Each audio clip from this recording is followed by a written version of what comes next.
Rapido, Ola, Uber అనగానే ఎందుకంత చిన్న చూపు? నేను ఈరోజు ఉప్పల్ నుండి మా ఇంటికి ర్యాపిడో బుక్ చేసుకున్నా. ఆ బ్రదర్ స్టోరీ చూసిన తర్వాత నిజంగా చాలా బాధ అనిపించింది. ఇది సొసైటీకి కూడా చెప్పాలని చెప్పి ఈ వీడియో చేస్తున్నా. ఆ బ్రదరు ర్యాపిడో నడుపుతున్నాడు. రోజుకు 2,000-3,000 రూపాయలు సంపాదిస్తాడు. ఆయనకు పెళ్లి సంబంధం వచ్చిందట.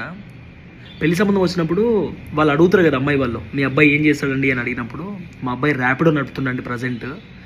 మా అబ్బాయి బాగా చదువుకున్నాడు, డిగ్రీ కంప్లీట్ అయింది, జాబ్ కోసం సర్చ్ చేస్తున్నాడు, కానీ జాబ్ కంటే ర్యాపిడో బెటర్ అనిపించింది, అందుకే నడుపుతుండండి అనగానే ఆ అమ్మాయి వాళ్ళ నాన్న, ర్యాపిడో నడుపుతుండా, బండి నడుపుకుంటుండా హైదరాబాద్లో, ఏం జాబ్ చేస్తలేడా, ర్యాపిడోనా అని చెప్పి పెళ్లి సంబంధంకి వచ్చిన వాళ్ళు మాట్లాడకుండా వెళ్ళిపోయినారంట. అంటే పెళ్ళి రిజెక్ట్ అయిపోయింది.